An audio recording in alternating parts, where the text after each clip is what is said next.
Thank you, Director Mueller. I'd like to get us back on track here. Your investigation found that President Trump directed White House counsel Don McGahn to fire you. Isn't that correct? True. And the president claimed that he wanted to fire you because you had supposed conflicts of interest. Isn't that correct? True. Now, you had no conflicts of interest that required your removal. Isn't that a fact? That's correct. And in fact, Don McGahn advised the president that the asserted conflicts were, in his words, silly and not real conflicts. Isn't that true? I refer to the report on that episode. Well, page 85 of Volume 2 speaks to that. And also, Director Mueller, DOJ ethics officials confirmed that you had no conflicts that would prevent you from serving as special counsel. Isn't that correct? That's correct.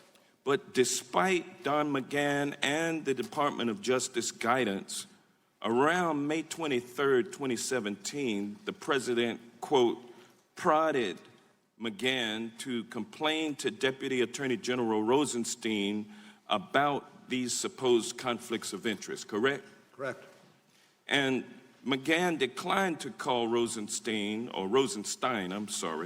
telling the president that it would look like still trying to meddle in the investigation and knocking out Mueller would be another fact used to claim obstruction of justice. Isn't that correct? Generally so, yes. And in other words, Director Mueller, the White House counsel told the president that if he tried to remove you, that could be another basis to allege that the president was obstructing justice, correct?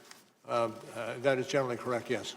Now, I'd like to review what happened after the president was warned about obstructing justice. On Tuesday, I'm sorry, Congressman, do you have a citation for the?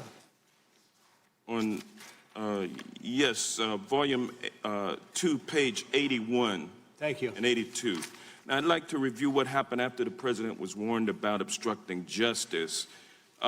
It's true that on Tuesday, June 13th, 2017, the president dictated a press statement stating he had, quote, no intention of firing you, correct? Correct. But the following day, June 14th, the media reported for the first time that you were investigating the president for obstructing of justice, correct? Correct. And then, after learning for the first time that he was under investigation, the very next day, the president, quote, issued a series of tweets acknowledging the existence of the obstruction investigation and criticizing it. Isn't that correct? Generally so. And then, on Saturday, June 17th, 2 days later, the president called Don McGahn at home from Camp David on a Saturday to talk about you. Isn't that correct? Correct. What was significant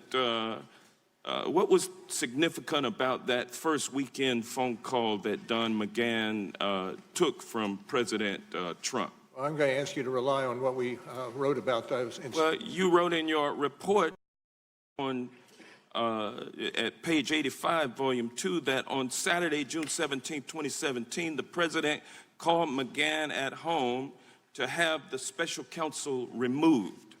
Now, did the president call Don McGahn more than once that day?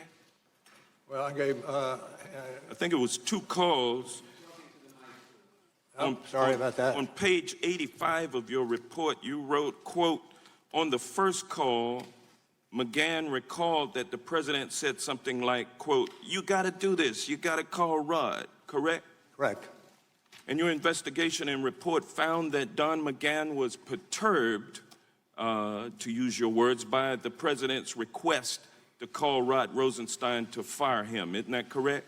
Well, there was a continuous colloquy.